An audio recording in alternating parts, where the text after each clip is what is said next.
Sa ngalan ng Ama, ng Anak, at ng Espiritu Santo. Amen. Amen. Ang pagpapala ng ating Panginoong Hesukristo, ang pag-ibig ng Diyos Ama, at ang pakikipagkaisa ng Espiritu Santo, naway sumainyong lahat. At sumaiyo rin. Mga kapatid, ipinako sa krus ang Kristong Hari ng sanlibutan para sa ating kaligtasan. Upang maging marapat tayong gumanap sa banal na pagdiriwang, aminin natin ang ating mga kasalanan. Sinugong tagapagpagaling sa mga nagsisisi, Panginoon, kaawaan mo kami. Panginoon, kaawaan mo kami. Dumating na tagapaganyayang mga makasalanay magsisi, Kristo, kaawaan mo kami. Kristo, kaawaan mo kami. Nakaluklok ka sa kanan ng Diyos Ama para ipamagitan kami. Panginoon, kaawaan mo kami. Panginoon, kaawaan mo kami. Kaawaan tayo ng makapangyarihang Diyos. Patawarin tayo sa ating mga kasalanan at patnubayan tayo sa buhay na walang hanggan. Amen. Gloria in excelsis Deo.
Sa angin,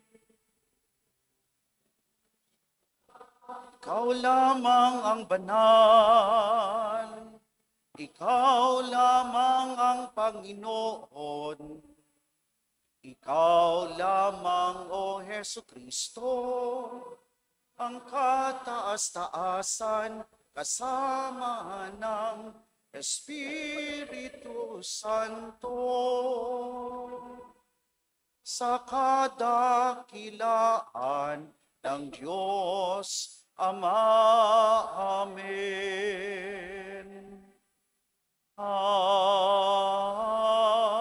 Amen.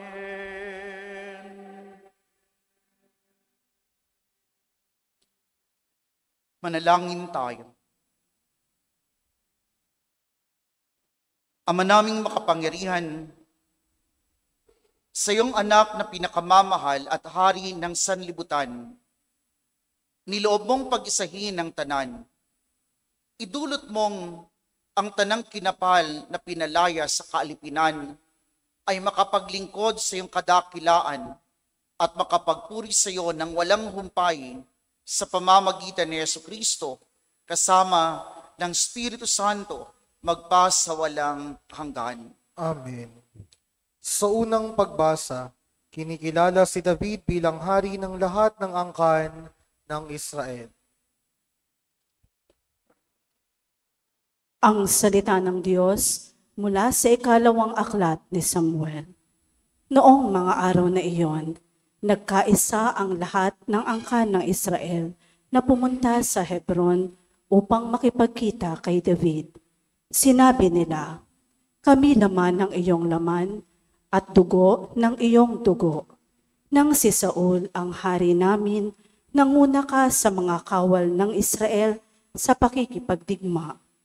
Ipinangako sa iyo ng Panginoon na gagawin kaniyang hari upang mamuno sa kaniyang bayan."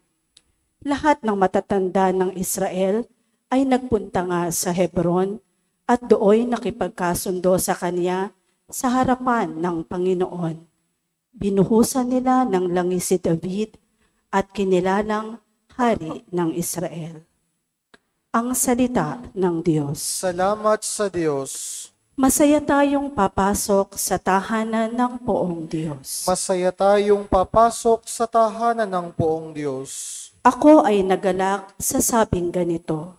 Sa bahay ng Poon ay pumasok tayo. Sama-sama kami matapos sapitin ang pintuang lungsod nitong Jerusalem. Masaya tayong papasok sa tahanan ng Poong Diyos. Dito umaahon ang lahat ng angkan, lipi ni Israel upang magsambahan. Ang hangad, ang Poon ay pasalamatan pagkat ito'y utos na dapat gampanan. Doon din naroon ang mga hukuman at trono ng haring hahatol sa tanan. Masaya tayong papasok sa tahanan ng Poong Diyos. Sa ikalawang pagbasa, itinuturo ni Apostol San Pablo na sa pamamagitan ni Jesus, maliligtas na tayo sa kapangyarihan ng kadiliman at nailipat sa kaharian ng Diyos. Ang salita ng Diyos mula sa sulat ni Apostol San Pablo sa mga taga-Kolosas. Mga kapatid, magpasalamat kayo sa Ama, sapagkat minarapat niyang ibilang kayo sa mga hinirang na magmamana ng kaharian ng kaliwanagan.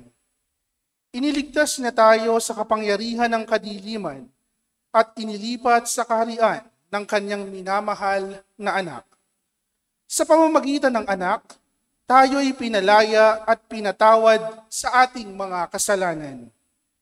Si Kristo ang larawan ng Diyos na di nakikita, at siyang may kapangyarihan sa lahat ng nilikha, sapagkat ang lahat ng nasa langit at nasa lupa, nakikita man o hindi, pati ang mga naghahari at namamahala, mga namumuno at may kapangyarihang espiritual, ay pawang nilikha ng Diyos sa pamamagitan niya at para sa Kanya.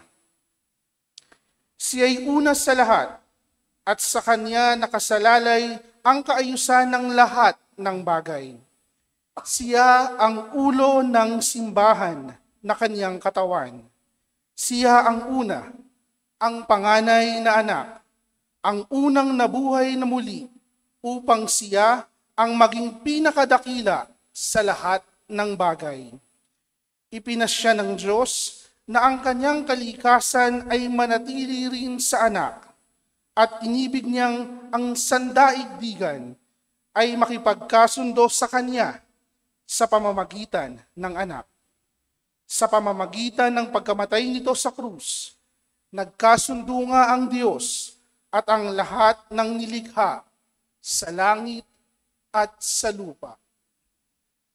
Ang salita ng Diyos. Salamat sa Diyos. Sa mabuting balita, isinakdal si Jesus bilang hari ng mga Hudyo, ngunit kinikilala siya ng salaring pinarurusahang tulad niya bilang isang haring higit sa mga hari sa buhay na ito.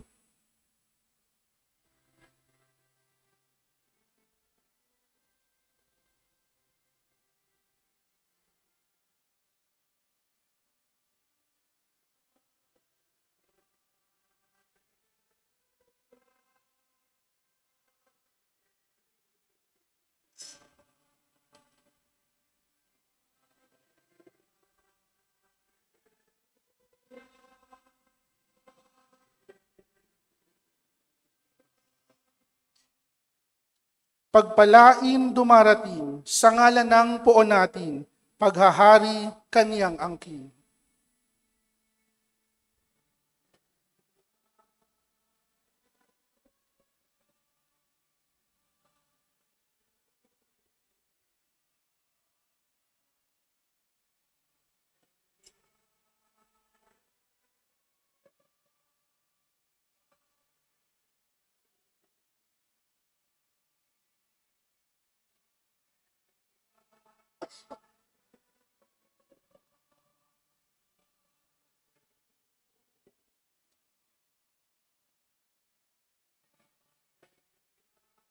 Hallelujah, hallelujah.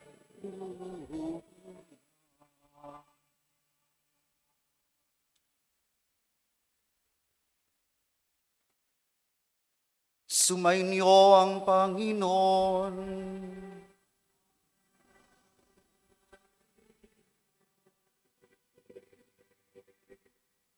Ang mabuting balita ng Panginoon ayon kay San Lucas.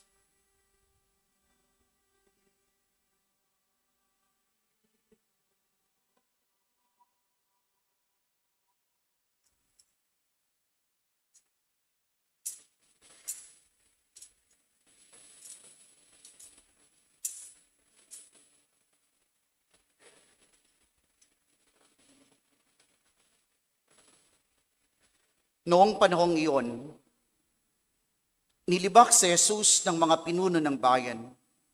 Anila, iniligtas niya ang iba, iligtas naman niya ngayon ang kanyang sarili, kung siya nga ang Mesiyas, ang hinirang ng Diyos.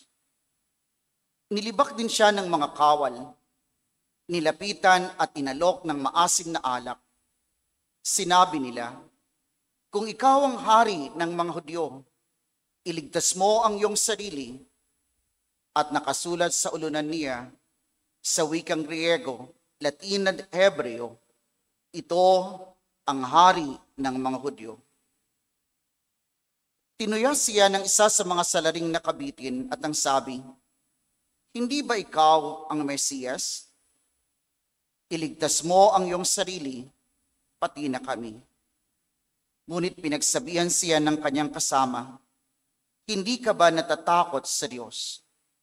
Ikaw may pinarurusahang tulad niya. Matuwid lamang na tayo parusahan ng ganito dahil sa ating mga ginawa. Ngunit ang taong ito'y walang ginawang masama. At sinabi niya, Jesus, alalahanin mo ako kapag naghahari ka na. Sumagot si Jesus, sinasabi ko sa iyo, ngayon di isasama kita sa paraiso. Ang mabuting balita ng Panginoon.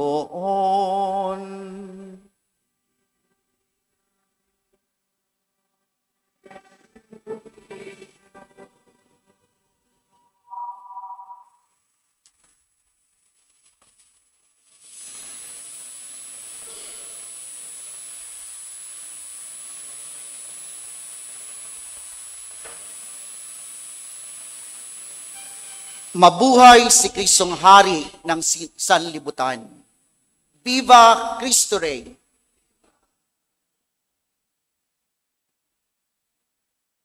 Ngayong linggong ito, pinagdiriwang natin ang dakilang kapistahan ng pagkahari ng Panginoong Hesukristo sa Sanlibutan. Sa ating pagninilay, gusto kong balikan muna natin ang mga pagbasa nitong nakaraang linggo, yung daily readings natin. Pangkaraniwan, yung daily readings natin nitong nakaraang linggo, yung unang pagbasa ay hango mula sa aklat ng mga Makabeyo.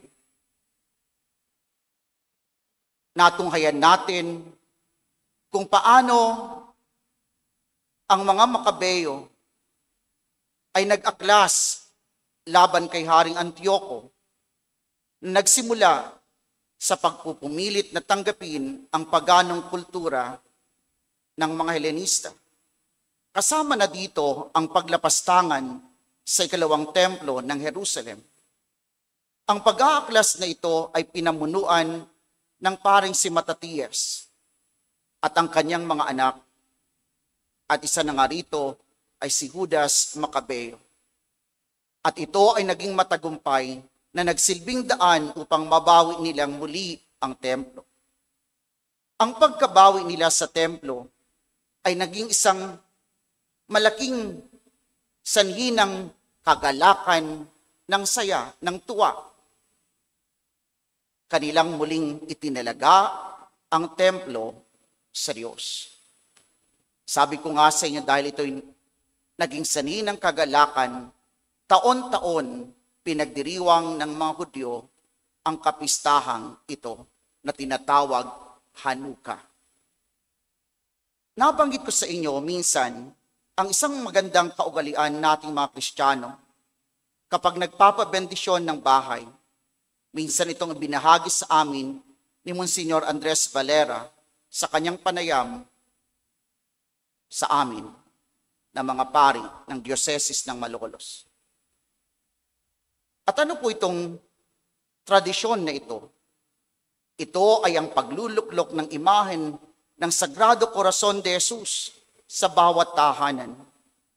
Subalit, ako bilang medyo hindi naman bata-bata pa ng konti, napansin ko sa mga tahanan na aking binebless. Para bang itong tradisyon na ito, na sabi ko nga sa inyo, isang magandang tradisyon, para bang hindi na ito nakasanayan ng bagong mga henerasyon ngayon.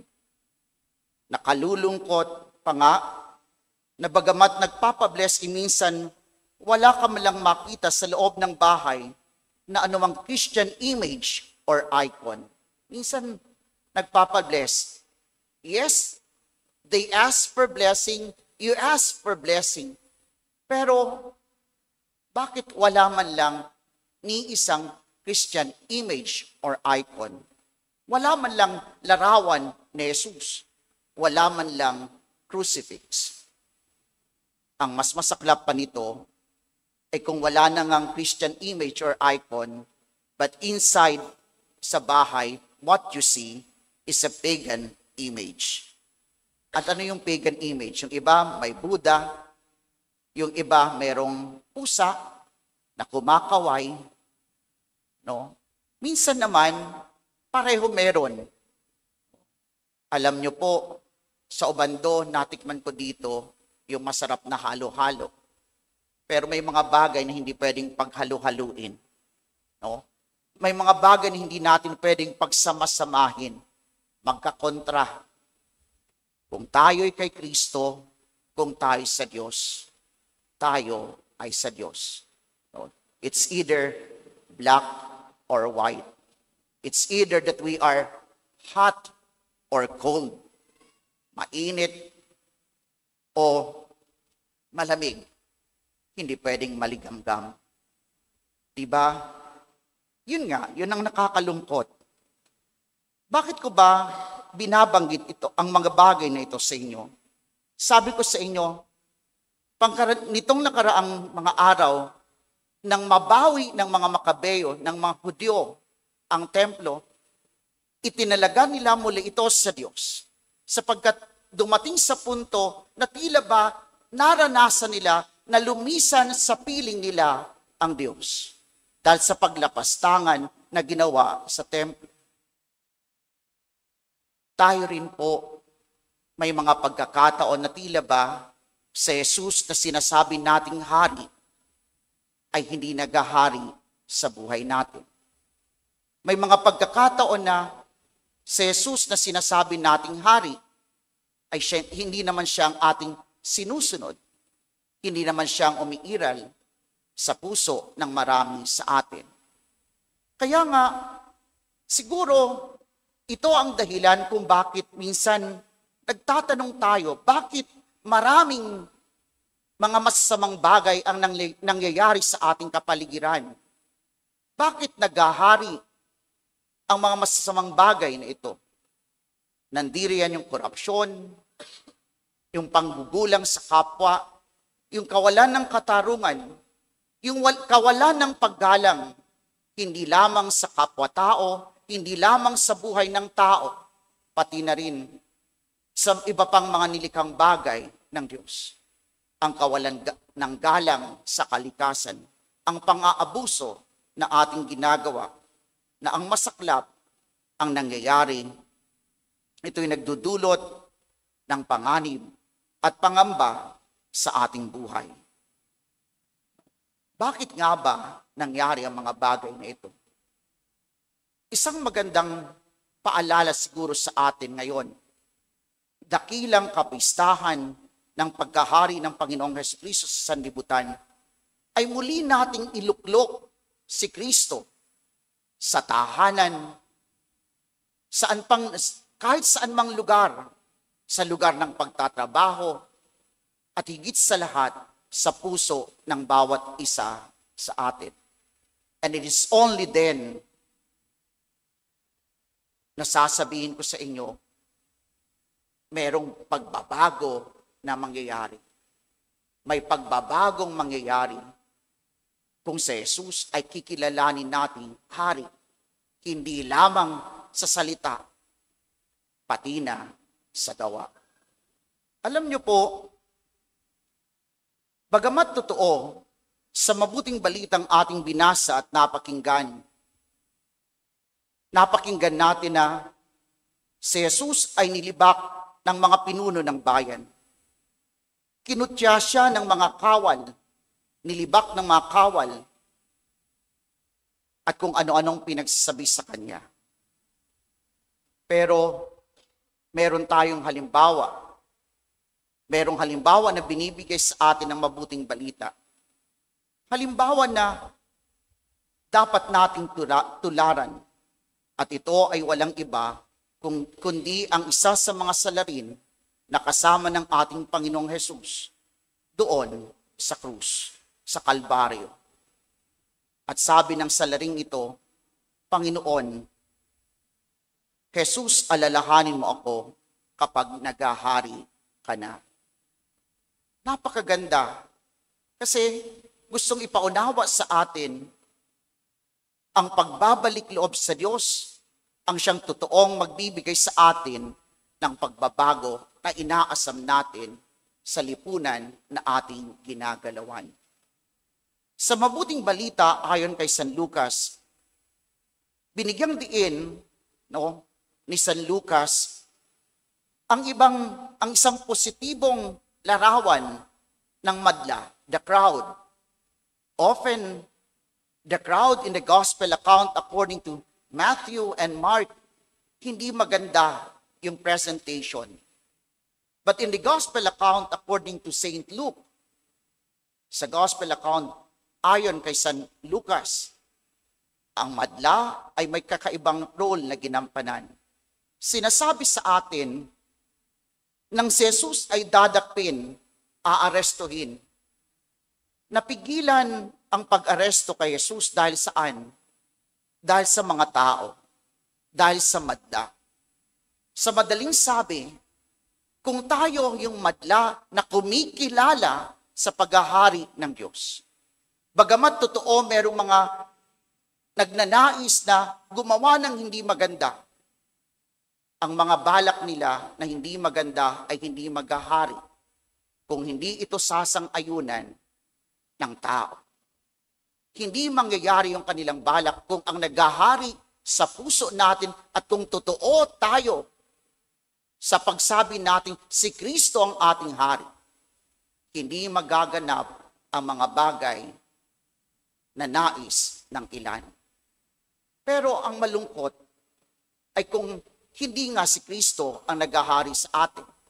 Dahil kung hindi si Kristo ang naghahari sa atin, malamang sa malamang, kahit na alam natin na hindi tama, sasang-ayunan natin. Sumasang-ayon tayo kasi hindi nga si Kristo ang naghahari sa atin.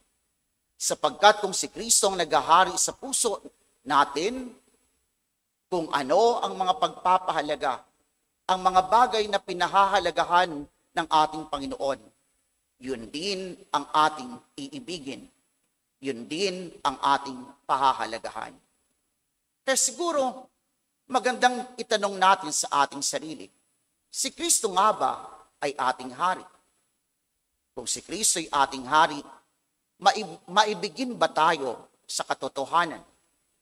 O isa tayo sa mga nagpapalaganap ng fake news? Kung si Kristo ay ating hari, tayo ba ay kumikilos ng makatwiran at makatarungan? Kung si Kristo ay ating hari, pinahahalagahan ba natin ang katapatan laban sa katiwalian? Siguro ito ang mahalagang tanong natin ngayong linggong ito, dakilang kapistahan ni Kristong Hari. Sabi ko nga sa inyo, unang hamon sa atin, kung minsan totoo, nagkamali tayo ng pagpili. Kung minsan totoo, tila ba sa halip na iluklok natin si Jesus, sa kanyang dapat na luklukan ay inalis natin. Panahon na siguro para muli nating ibalik kung sino ang totoong hari.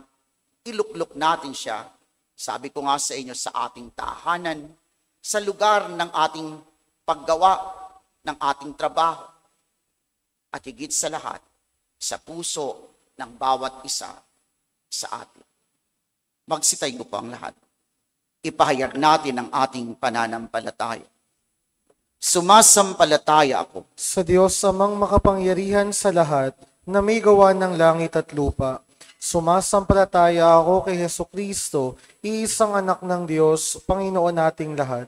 Nagkatawang tao siya lalang ng Espiritu Santo, pinanganak ni Santa Mariang Birhen, pinagpakasakit ni Poncio Pilato, pinako sa krus, namatay inilibing, nanaog sa kinaroroonan ng mga yumao, nang may 3 araw na buhay na maguli, umakyat sa langit, naluluklok sa kanan Diyos amang makapangyarihan sa lahat. Doon nagmumula paririto at hukom sa nangabubuhay at nangamatay na tao. Sumasampalataya naman ako sa Diyos Espiritu Santo, sa banal na simbahang katolika, sa kasamahan ng mga banal, sa kapatawaran ng mga kasalanan, sa pagkabuhay na maguli ng nangamatay na tao, at sa buhay na walang hanggan. Amen. Panginoon namin at Hari, pakinggan mo ang daing ng iyong sambayanan na ngayon naglalakad sa lambak ng kadiliman. Lumalapit kami sa iyo ngayong araw gaya ng mabuting magnanakaw at nananalangin. Jesus, alalahanin mo kami. Yes, alalahanin mo kami. Ang katarungan, Katotohanan at katapatan. Tulad ng mga awit sa Salmo, dama namin kami lumulubog na pumunoy, nilulunod ng baha ng katiwalian. Ang mga magnanakaw ay nagmamayabang sa kanilang kayamanan, gaya ni Propeta Jeremias na nabaon sa putik ng balon. Inaamin namin ang Panginoon at Hari ng may durog na pusong nagsisisi. Kami nagkasala laban sa Panginoon, naging suwail at hindi namin pinakinggan ang kanyang tinig. Sa maliliit man o malalaking pagkukulang ay naging dahilan ng paglaganap ng dilim. Sa pag-aabot ng lagay sa fixer at sa pulis trapiko, sa pagtanggap at pagpapalaganap ng kasinungalingan at pekeng balita, sa pagtanggap ng mga donasyon mula sa mandarambong at mapang-abuso, sa pananahimik sa harap ng kawalang katarungan, alang-alang sa kaginhawahan. Jesus, alalahanin mo kami at patawarin sapagkat hinayaan naming ang masama ay maghari sa aming lipunan. Nilulunod kami, Panginoon, ng mga kalamidad, baha, lindol, sunog, bagyo. Ngunit higit pa rito ang mga sugat na gawa ng aming sariling kamay. Ang kahindik-hindik na mga insertions sa budget na nagkait ng pondo para sa kalusugan, edukasyon at kapakanan ng mga mahihirap. Ang mga proyektong depektibo na umahadlang sa tunay na pag-unlad. Ang mga pamilyang politiko na nagpapanatili sa bayan sa kahirapan. Jesus, alalahanin mo kami at sagapin sa katiwalian. Aming Hari at Panginoon, ipinahayag kung ano ang mabuti at hiningi mo sa amin ang gumawa ng katarungan, umibig sa awa, at lumakad ng mapagpakumbaba kasama mo. Kami nabigo, ngunit hindi kami mawawala ng pag-asa sapagkat sinabi ni Apostol Pablo, ang pag-asa ay hindi nagbubunga ng pagkabigo sapagkat ang pag-ibig ng Diyos ay ibinuhos sa ating mga puso sa pamamagitan ng Espiritu Santo. Jesus, alalahanin mo kami at baguhin ang puso ng aming bayan. Panginoong Heso Kristo, bigyan kami ng tapang na bumangon laban sa kasakiman at kapangyarihan bilang simbahan at templo ng Espiritu Santo. At gisingin mo na kumalinga, magmalasakit, mahabag at magmahal ng walang kondisyon. Ang kaligtasan ng pinakamahina, hindi lamang ng pinakamalakas ang maging tanda ng aming pagkatao. Pagkalooban mo kami ng lakas upang magtayo ng isang bayan na puno ng katotohanan, katarungan at habag na ang nagahari ay katotohanan, katarungan at katapatan.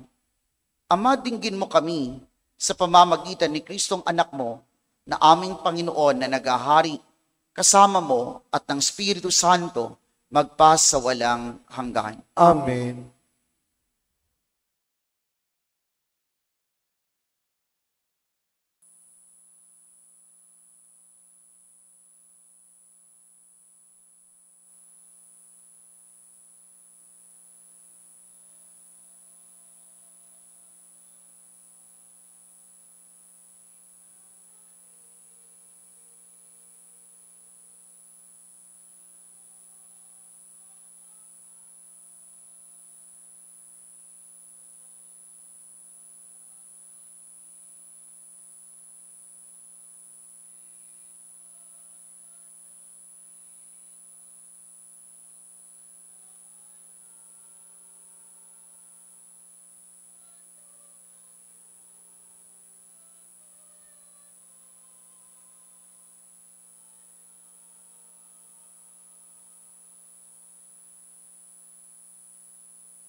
Ama naming makapangyarihan, tunay ngang marapat na ikaw ay aming pasalamatan. Hinirang mong tagapaghain ng tanan ang iyong anak na Panginoon ng sanlibutan. Pinadaloy mo sa kanya ang langis ng kasiyahan, tanda ng paghirang mong pang magpakailanman. Sa paghahain ginampanan niya sa krus, siyang dalisay na tagapagbuklod, siyang gumanap sa aming pagkatubos, siyang sumakop sa sansinukob. Ang kanyang paghaharing lagi sa lahat ay siyang lubusang naglalahad ng iyong kadakilaang matapat upang buhay mo'y sa lahat maigawad. Sa paghahari niya, lahat ay hinahatian sa iyong kagandahang loob at kabanalan, sa iyong dangal at kapayapaan. Kaya kaisa ng mga anghel na nagsisiawit ng papuri sa iyo, nang walang humpay sa kalangitan, kami nagbubunyi sa iyong kadakilaan.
Ama naming banal, ikaw ang bukal ng tanang kabanalan.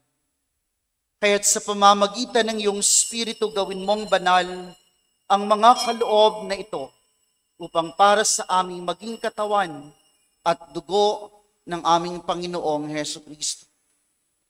Bago niya pinagtiis ang kusang loob na maging handog, hinawakan niya ang tinapay. Pinasalamatan kaniya, pinaghati-hati niya iyon, iniabot sa kanyang mga alagad at sinabi, "Tanggapin ninyong lahat ito at kanin. Ito ang aking katawan na ihahandog para sa inyo."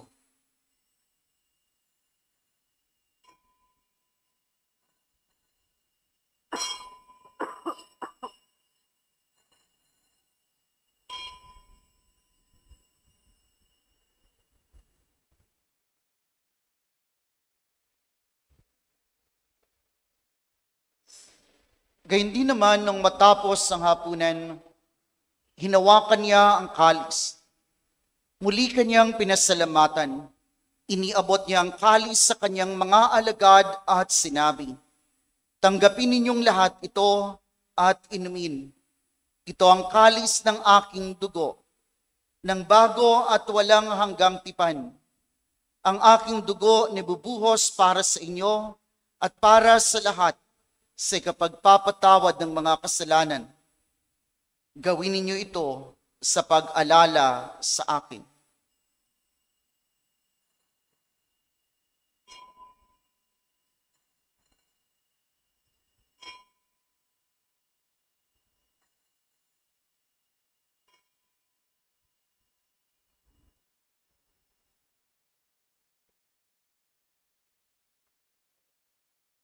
Ang misteryo ng pananampalataya. Si Kristo'y namatay, si Kristo'y nabuhay, si Kristo'y babalik sa wakas ng panahon.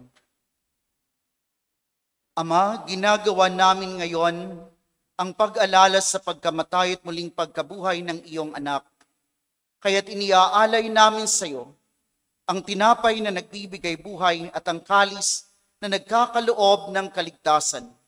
Kami nagpapasalamat dahil kami yung minarapat na tumayo sa harap mo para maglingkod sa iyo. Sinasamo namin kaming magsasalo-salo sa katawan at dugo ni Kristo ay mabuklod sa pagkakaisa sa pamamagitan ng Espiritu Santo. Ama, lingapin mo ang iyong simbahang laganap sa buong daigdig. Puspusin mo kami sa pag-ibig, kaisa ni Leon na aming Papa at ni Dennis na aming obispo at ng Tanang Kaparian. Alalahanin mo rin mga kapatid naming nahimlay nang may pag-asang sila'y muling mabubuhay. Gayon din ang lahat ng mga pumanaw. Kaawaan mo sila at patuloyin sa iyong kaliwanagan. Kaawaan mo at pagindapating kaming lahat na makasalo sa iyong buhay na walang wakas. Kaisa ng mahal na Birheng Maria na ina ng Diyos, ng kanyang kabiyak ng pusong si San Jose, kaisa ng mga apostol at ng lahat ng mga banal na namuhay dito sa daigdig ng kalugod-lugod sa iyo, may pagdiwang nawa namin ang pagpupuri sa kararangal mo sa pamamagitan ng iyong anak na aming Panginoong Heso Kristo. Sa pamamagitan ni Kristo kasama niya at sa Kanya, ang lahat ng parangal at papuri sa iyo, Diyos amang makapangyarihan, kasama ng Espiritu Santo, magpasawalang hanggan.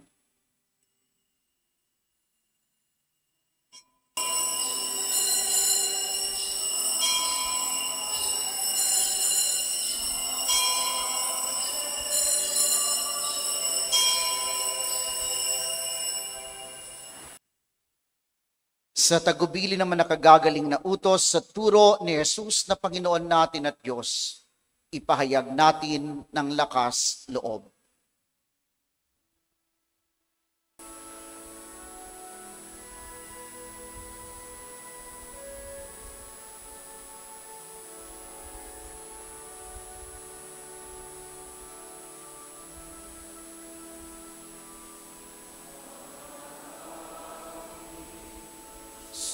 Sumasalangit ka, sambahin ang ngalan mo, mapasa amin ang kaharian mo, sundin ang loob mo dito sa lupa. Para lang sa langit,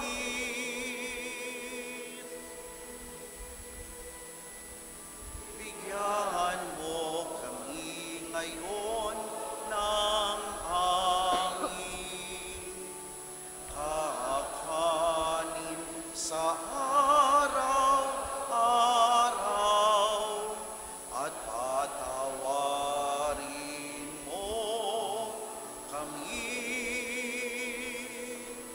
sa aming mga sala,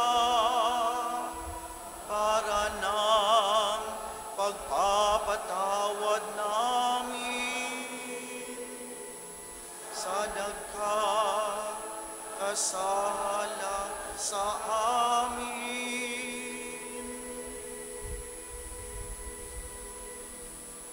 At huwag mo kaming ipahintulot sa tukso,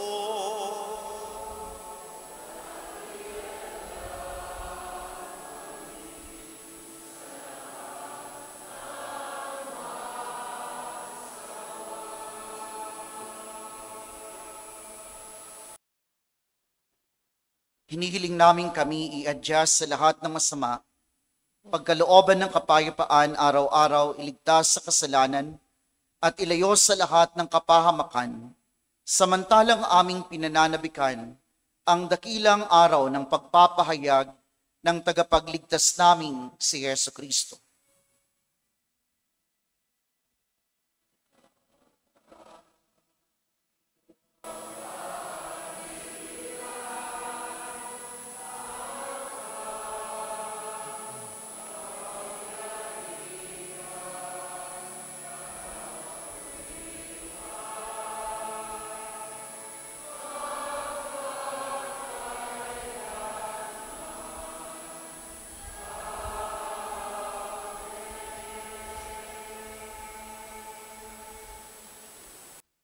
Panginoong Heso Kristo, sinabi mo sa iyong mga apostol, Kapayapaan ang iniiwan ko sa inyo.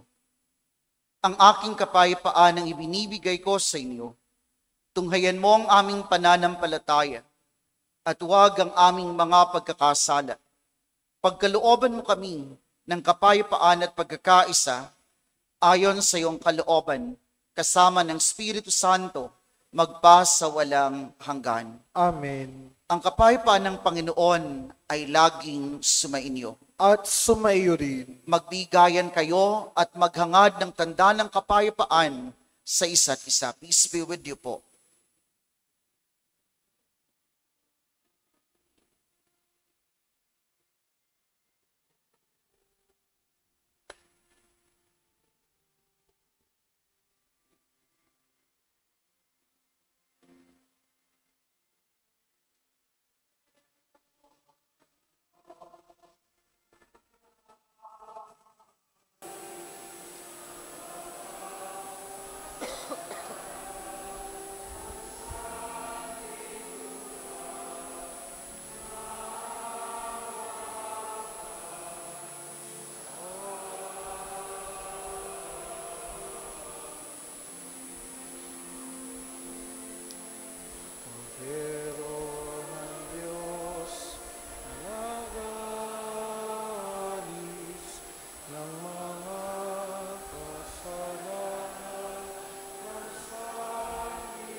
Ito ang kordero ng Diyos. Ito ang nag-aalis ng mga kasalanan ng sanlibutan. Mapalad tayong lahat ng mga inaanyayahan sa kanyang piging. Panginoon, hindi ako karapat-dapat na magpatuloy sa iyo, ngunit sa isang salita mo lamang ay gagaling na ako.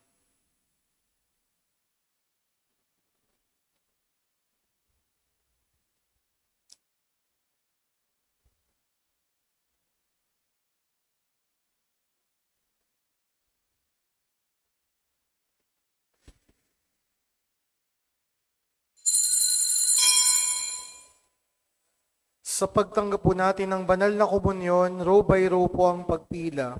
Hintayin ang hudyat ng mga greeters at collectors bago tayo tumayo. Maraming salamat po.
Tayo po ay magkakaroon ng second collection para sa kapulungan ng mga obispo sa Pilipinas.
Christi Jesus,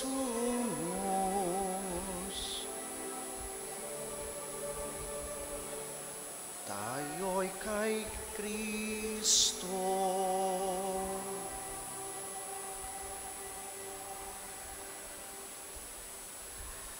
Manalangin tayo. Ama naming mapagmahal, kaming pinapakinabang mo sa pagkaing nagbibigay buhay, ay nagsusumamong kaisa niyang makapamuhay sa kaharian, sa langit magpakailanman, pakundangan sa karangalang sundin ng mga kautusan ng Haring si Kristo sa sanlibutan, sa pamamagitan niya, kasama ng Espiritu Santo, magpasawalang hanggan. Amen. Sumainyo ang Panginoon. At sumaiyo rin. Pagpalain kayo ng makapangyarihang Diyos, Ama at Anak at Espiritu Santo. Amen. Amen. Humayo kayo sa kapayapaan at ihatid ang paghahari ng Panginoon. Salamat sa Diyos.